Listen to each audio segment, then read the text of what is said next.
Ok, alors maintenant que vous avez vu comment gérer les contacts, comment créer des tunnels de vente, on va voir les emails puisque évidemment, envoyer des emails, c'est un excellent moyen de monétiser votre business, de gagner de l'argent, de faire des ventes. Moi, je vis de l'email marketing depuis 2010 littéralement. J'envoie des emails, j'envoie à peu près. Faudrait que je vérifie, je sais plus, c'est 1 ou 2 millions d'emails par mois et ça me permet de faire plus de 100 000 euros par mois. Donc c'est voilà, c'est vraiment mon business. System.io vous permet évidemment de faire tout ce dont vous avez besoin.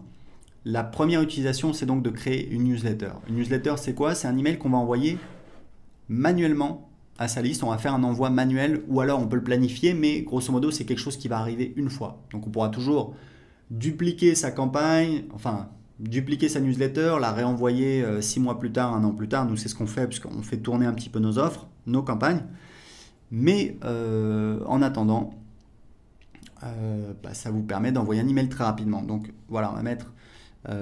Donc pour le titre de l'email, je vous conseille fortement. Il y a toujours quelque chose qui fonctionne très bien, c'est bénéfice plus curiosité. Donc par exemple, euh, la méthode agir pour investir dans l'immobilier. Voilà, donc investir dans l'immobilier, c'est un bénéfice. La méthode agir, qu'est-ce que c'est? Il faut cliquer pour voir. Donc ça peut être pas mal. Donc par défaut ici, vous avez donc le nom. Donc ça, il faut que j'aille dans ici, donc paramètres des emails pour paramétrer le nom de l'expéditeur. Donc je vais mettre par exemple. Alors ici, très important, vous avez une clé d'API SendGrid, c'est totalement optionnel, c'est si vous voulez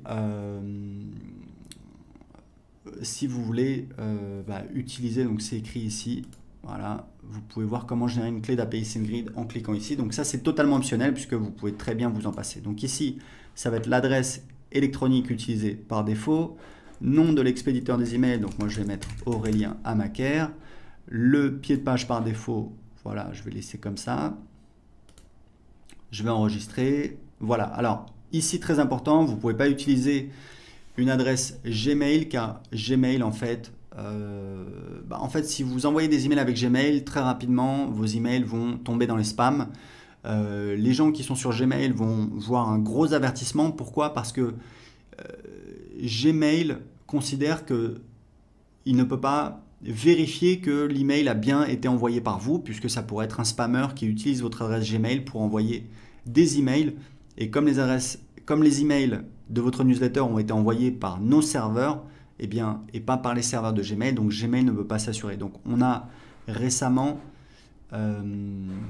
interdit le fait d'utiliser une adresse Gmail. Donc ce que vous pouvez faire, c'est tout simplement, ce qu'on vous recommande de faire, c'est très simple. Vous allez sur OVH, je vous mettrai le lien. Vous pouvez prendre un nom de domaine et avoir une adresse email. Ça vous coûte quelques euros par an. Je crois que ça commence à 2 euros et ça va jusqu'à 7 ou 8 euros. Donc c'est vraiment rien du tout. Et ça vous permet de professionnaliser votre business, d'être plus crédible en ayant votre propre nom de domaine. Donc je vais retourner dans les newsletters. Donc créer une newsletter. Voilà, donc le titre, etc. Ici, vous mettez le corps de l'email. Ici, vous sélectionnez les contacts à qui vous voulez envoyer cet email. Ici, vous pouvez avoir un filtre, par exemple, si vous avez une séquence automatique que vous envoyez aux nouveaux inscrits et que vous ne voulez pas envoyer aux gens qui sont encore dans cette séquence automatique, vous pouvez filtrer, vous pouvez dire voilà, je vais envoyer uniquement aux gens qui sont inscrits depuis plus de 14 jours, par exemple. Ici, vous pouvez ajouter une pièce jointe. Ici, vous pouvez exclure des tags. Donc, vous voyez, automatiquement, ça va désélectionner ici. Donc ça veut dire que je vais envoyer à tous les tags, à tous les contacts qui ont le tag prospect YouTube, moins les tags qui ont le prospect YouTube et qui ont aussi moins les contacts qui ont le tag prospect YouTube et qui ont aussi le tag contact. Ici, vous pouvez utiliser des variables de substitution. C'est par exemple si vous avez demandé au moment de l'inscription le prénom, le nom de famille, le numéro de téléphone, vous pouvez utiliser ici une variable qui sera donc remplacée par le numéro de téléphone, dans ce cas-là, de la personne. Alors très important pour l'instant, on on a un éditeur d'email qui est assez limité, qui est assez simple.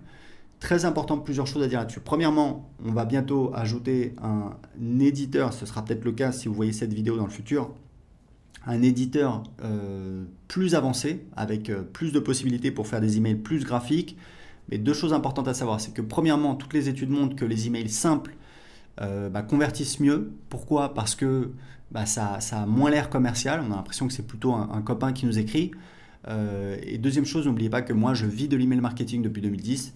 Tous mes emails, j'utilise, voilà, ça sert à rien d'avoir une belle présentation, etc. Je sais qu'il y a des gens qui y tiennent, c'est pour ça qu'on va le faire, mais juste pour vous dire que vous pouvez très bien commencer à vendre et vendre avec uniquement un éditeur très simple comme celui-là. Donc voilà, donc ça c'est pour les newsletters, vous enregistrez.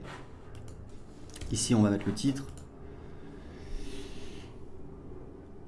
Et ensuite on va pouvoir passer à l'étape suivante et on va pouvoir soit envoyer l'email tout de suite, soit planifier un moment, une heure dans le futur à laquelle on va vouloir faire partir l'email. Typiquement, moi je vous conseille, en tout cas je peux vous dire que ça dépend de votre cible. Si votre cible sont des professionnels, c'est une cible que je connais moins. Ma cible, ce sont pour les 2/3 des particuliers et pour 1/3 des toutes petites entreprises.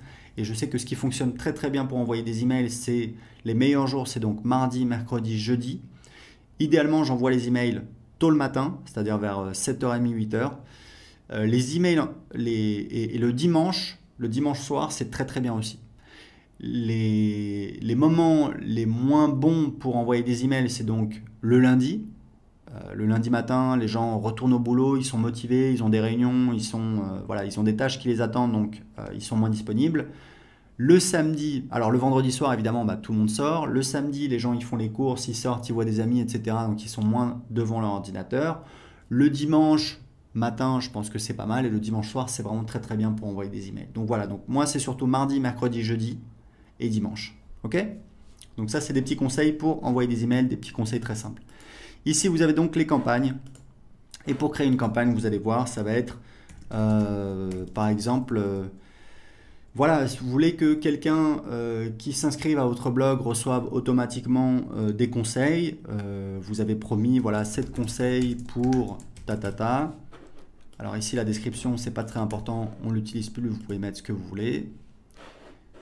Donc on a la confirmation, la campagne a été créée avec succès, donc on va cliquer sur, donc là on a la campagne, on va cliquer et là on voit les emails de la campagne. Donc on va créer la première étape, donc pareil ça va être un email. Ici, on va dire quel est le délai entre cet email et le précédent, placé après cet email, donc on va laisser comme ça. Et c'est ça qui nous permet tout simplement de réordonner les emails. Alors, je ne peux pas enregistrer parce que j'utilise une adresse Gmail, il faudrait que j'utilise une adresse avec un nom de domaine. J'en ai, mais pas sous la main. En tout cas, ici, vous allez voir vos emails que vous allez pouvoir créer. Et ici, vous avez donc une remarque, c'est assez intéressant, c'est-à-dire que moi, quand je crée des séquences, et j'ai des séquences dans tous mes business. Je mets toujours en place des séquences qui vendent en automatique. C'est des séquences qui durent en général 1 semaine à 2 semaines, parfois un petit peu plus. Mais en général, voilà, c'est 1 semaine à 2 semaines. Je vais envoyer des emails. Au début, ça va être plutôt ça va être des emails assez soft. On va envoyer du contenu, on va répondre à des objections, on va répondre à des questions fréquemment posées, on va envoyer des témoignages, on va peut-être ajouter des bonus. Et puis, au fur et à mesure qu'on approche de la date limite, je vais commencer à mettre un petit peu plus la pression en disant voilà, on arrive bientôt à la fin de la date limite pour profiter du bonus, inscrivez-vous maintenant, etc., etc. Donc, ce que je vous conseille, puisque c'est pareil, ça fait des années que je fais ça, si vous voulez mettre en place une séquence de vente d'emails en automatique, faites simple.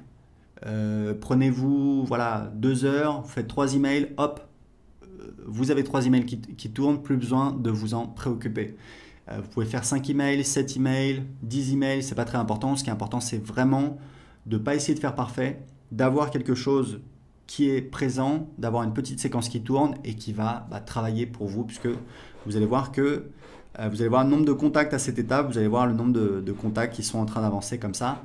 Vous allez voir les statistiques et puis ici, vous avez un champ remarque qui est assez utile où en fait, moi, je note quel est le but de cet email. Donc ça va être témoignage, annonce bonus, répondre aux objections, etc., etc., etc. Donc ici, vous allez ajouter les emails de vos campagnes. Donc vous voyez, c'est très simple. Vous pouvez soit envoyer des newsletters, donc c'est des envois manuels qui sont réalisés une fois, même si vous pouvez ensuite dupliquer vos newsletters pour les renvoyer peut-être 6 mois plus tard.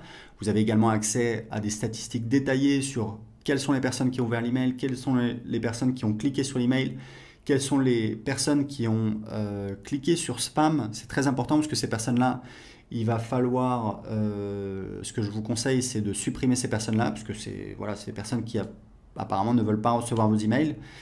Et que si vous avez trop de personnes qui cliquent, enfin qui notent votre email comme spam, ça va nuire à votre délivrabilité. Donc c'est très important pour vous d'essayer d'éviter ça. Et ici vous avez les campagnes et ici vous avez les statistiques. Donc c'est tout pour les emails avec System.io.